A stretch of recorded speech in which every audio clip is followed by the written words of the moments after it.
राधे राधे भक्तों हमारे चैनल सनातन वाणी में आप सभी का हार्दिक स्वागत है।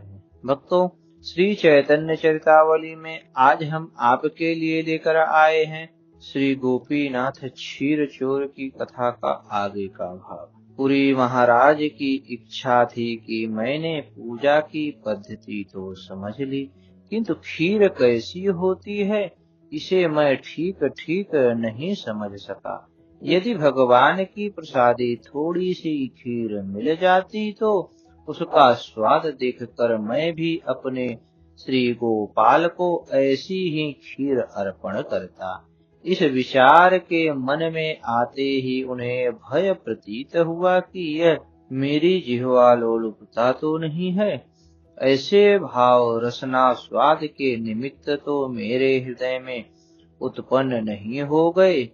फिर उन्होंने सोचा, भगवान के प्रसाद में क्या इंद्रिय लोलुपता, मैं जिह्वा स्वाद के लिए तो इच्छा कर नहीं रहा हूँ। अपने भगवान को भी ऐसे ही खीर खिलाने की मेरी इच्छा थी। इन विचारों से उन्हें कुछ कुछ संतोष हुआ, किंतु वे किसी से प्रसाद मांग तो सकते ही नहीं थे, कारण कि उनका तो अयाचित व्रत था। बिना मांगे जो भी कोई कुछ दे देता उसी से जीवन निर्वाह करते। इसलिए प्रसाद को चखने की उनकी इच्छा मन में ही रह गई। उन्होंने किसी के सामने अपनी इच्छा प्रकट नहीं की। संध्या को भोग लगाकर शयन आरती हो गई। भगवान के कपाट बंद कर दिए गए। सभी लोग अपने अपने घरों को चले गए। पुरी महाशय भी गांव से थोड़ी दूर पर एक कुटिया में जाकर पड़ रहे। आधी रात्रि के समय पुजारी ने स्वप्न देखा, मानो साक्षात गोपालनाथ भगवान उसके सामने खड़े होकर कह रहे हैं, पुजारी पुजारी, तुम अभी उठकर मेरा एक जरूरी काम करो।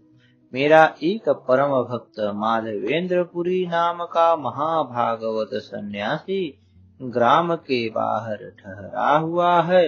उसकी इच्छा मेरे क्षीर प्रसाद को पाने की है। अपने भक्त की मनोवांछा को पूर्ण करने के निमित्त मैंने अपने भोग के 12 पात्रों में से एक को चुराकर अपने वस्त्रों में छिपा लिया है। तुम उसे ले जाकर अभी माधवेंद्र को दे आओ। इतना सुनते ही पुजारी चौंक कर उठ पड़ा। उसने भगवान के पट खोल कर उनके वस्त्र को देखा। सचमुच उसमें एक क्षीर से भरा पात्र छिपा हुआ रखा है। पुजारी उस पात्र को लेकर नगर के चारों ओर चिल्लाता फिर रहा था, माधवेंद्रपुरी किनका नाम है? जो माधवेंद्रपुरी नाम के साधु हों वे इस क्षीर के पात्र को ले लें। भगवान ने उसके निमित्त क्षीर की चोरी की है। इस प्रकार चिल्लाते चिल्लाते पुजारी उसी स्थान पर पहुंचा जहां पुरी महाशय ठहरे हुए थे।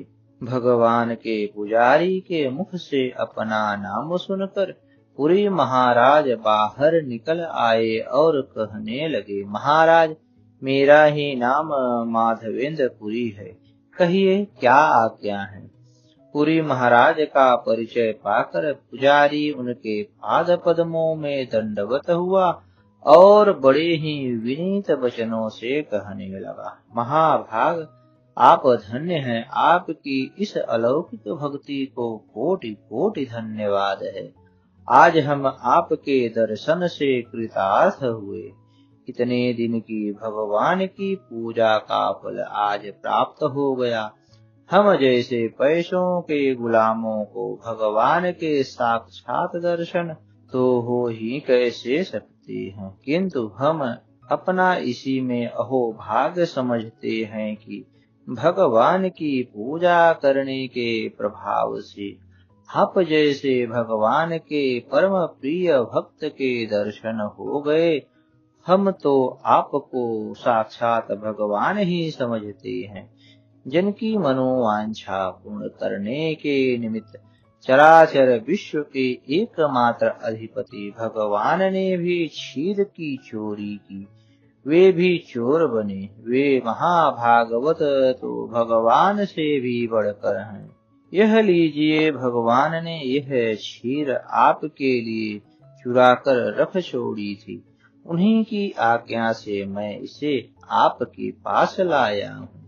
पुजारी के मुख से अपनी प्रशंसा सुनकर पुरी महाराज कुछ लज्जित हुए। वे भगवान की कृपालुता, भक्तवत्सलता और अपने भक्तों के प्रति अपार ममता के भावों को स्मरण करके प्रेम में विभोर होकर रुदन करने लगे। रोते रोते उन्होंने भगवान का दिया हुआ वह महाप्रसाद दोनों हाथ फैलाकर अत्यंत ही दीन भाव से भिखारी की भांति ग्रहण किया। एकांत में प्रेम में पागल हुए उस महाप्रसाद को वे पाने लगे। उस समय के उनके अनिर्वचनीय आनंद का अनुमान लगा ही कौन सकता है। एक तो भगवान का महाप्रसाद और दूसरे साक्षात भगवान ने अपने हाथ से चोरी करके दिया। पुरी रोते जाते थे और उस प्रसाद को पाते जाते थे। चारों ओर से पात्र को खूब चाट चाट कर पुरी ने प्रसाद पाया। फिर जल डालकर उसे धोकर पी गए और उस मिट्टी के पात्र के टुकड़े कर करके उन्हें अपने वस्त्र में बांध लिया। भला भगवान के दिए हुए पात्र को वे फेंक कैसे सकते थे। उस टुकड़े को रोज नियम से एक एक करके खा लेते थे। जब रेमुड़ाय के लोगों को भगवान की क्षीर चोरी की बात मालूम पड़ी, तब तो हजारों नर नारी पुरी महाराज के दर्शन के लिए आने लगे। चारों ओर पुरी महाराज के प्रभु प्रेम की प्रशंसा होने लगी। सभी के मुखों पर वहीं पुरी महाराज की अलौकिक भक्ति की बात थी।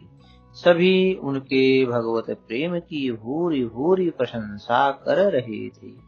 प्रतिष्ठा को सूकर विष्ठा और गौरव को रौरव नरक के समान दुखदायी समझने वाले पुरी महाराज अब अधिक काल तक वहां न ठहर सके। वे श्री गोपीनाथ भगवान के चरणों की वंदना करके जगन्नाथपुरी के लिए चले गए। जगन्नाथ जी में पहुंचते ही पुरी महाराज की आगमन का समाचार चारों ओर फैल गया।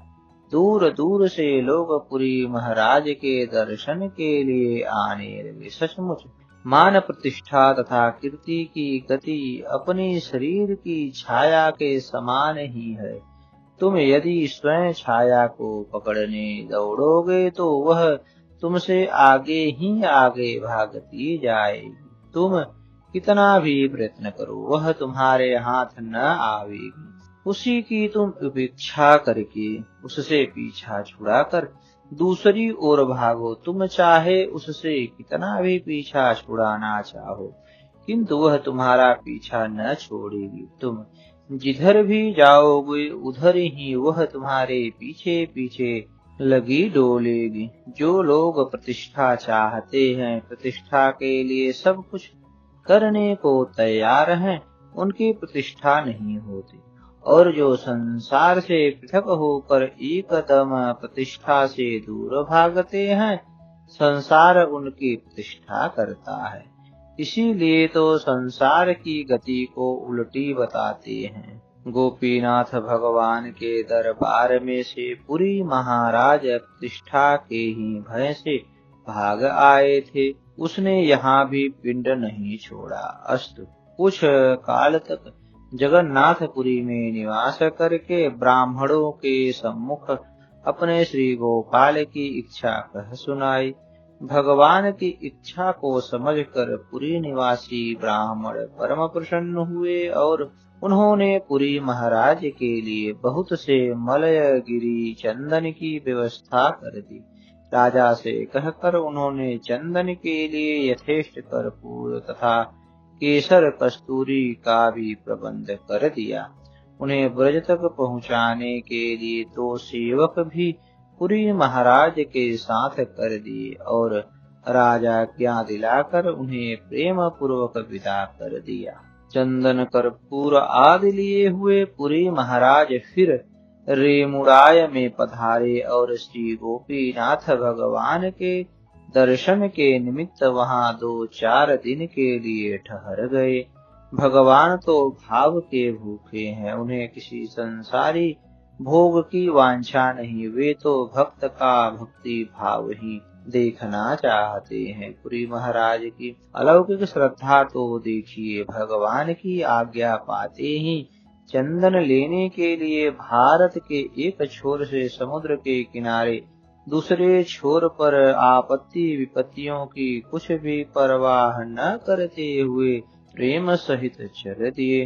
अब भक्त की अग्नि परीक्षा हो चुकी, वे उसमें खरे सोने के समान निर्मल होकर चमकते हुए ज्यों के त्यों ही निकल आए।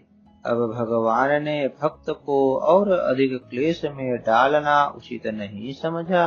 उस समय मुसलमानी शासन में इतनी दूर तक चंदन आदि को ले जाना बड़ा कठिन था। फिर स्थान स्थान पर घोर युद्ध हो रहे थे, कहीं भी निर्विघ्न पथ नहीं था। इसीलिए भगवान ने पुरी महाराज को स्वप्न में आज्ञा दी, गोपीनाथ और मैं एक ही हूँ, तुम हमारे दोनों विग्रहों में किसी प्रकार की भेद बुद्धि मत रखो।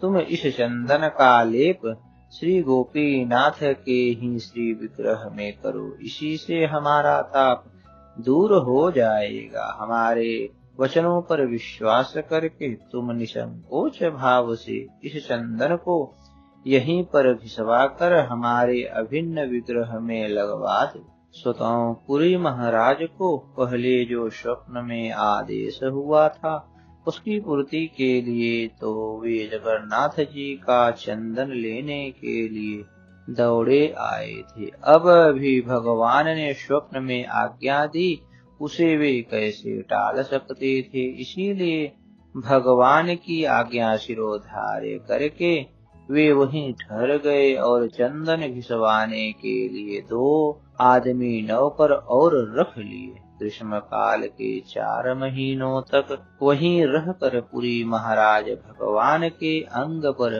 कर्पूर चंदन आदि का लेप कराते रहे और जब भगवान का ताप दूर हो गया तो वे चतुर्मास बिताने के निमित्त पुरी चले गए और वहां 4 महीने निवास करके फिर अपने श्री गोपाल के समीप लौट आए। इस प्रकार सभी भक्तों को श्रीमन माधवेंद्रपुरी की उत्कट भक्ति और अलौकिक प्रेम की कहानी कहते कहते प्रभु का गला भर आया। प्रभु के दोनों नेत्रों से अश्रुधार निकल निकल कर उनके वक्ष स्थल को भिगाने लगे। पूरी महात्म्य का वर्णन करते करते अंत में उन्हें इस श्लोक का स्मरण हो आया, जिसे पढ़ते पढ़ते पुरी महाराज ने इस 5 भौतिक शरीर का परित्याग किया था। वे रुधे हुए कंठ से उस श्लोक को बार बार पढ़ने लगे। श्लोक पढ़ते पढ़ते वे बेहोश होकर नित्यानंद जी की गोद में गिर पड़े। अन्य उपस्थित भक्त भी प्रभु को रुदन करते देखकर जोरों से क्रंदन करने लगे। उसी समय भगवान का भोग लगाकर शयन आरती हुई। प्रभु ने सभी भक्तों के सहित शयन आरती के दर्शन किए और फिर वहीं मंदिर के समीप ही एक स्थान में रात्रि बिताने का निश्चय किया। पुजारियों ने लाकर भगवान के क्षीर भोग के 12 पात्र प्रभु के सामने रख दिए। प्रभु भगवान के उस महाप्रसाद के दर्शन मात्र से ही परम प्रसन्न हो उठे। प्रसन्नता प्रकट करते हुए उन्होंने कहा, आज हमारा जन्म सफल हुआ, जो हम गोपीनाथ भगवान के क्षीर के अधिकारी समझे गए। भगवान के प्रसाद के संबंध में लोभ वृत्ति करना ठीक नहीं है। हम 5 ही आदमी हैं, अतः आप हमें 5 पात्र देकर 7 पात्र को उठा ले जाइए। भगवान के प्रसाद के अधिकारी सभी हैं, उसे अकेले पा लेना ठीक नहीं है। यह कहकर प्रभु ने 5 पात्रों को ग्रहण करके शेष 7 पत्रों को लौटा दिया। भगवान के उस अद्भुत महाप्रसाद को प्रभु ने अपने भक्तों के साथ श्रद्धा सहित पाया और वह रात्रि वहीं भगवान के चरणों के समीप बिताई। अस्तु भक्तों, हमारी यह कथा आपको कैसी लगी? कृपया कमेंट कर हमें अपना सुझाव दें और हमारे चैनल को ज्यादा से ज्यादा सब्सक्राइब करें। धन्यवाद भक्तों।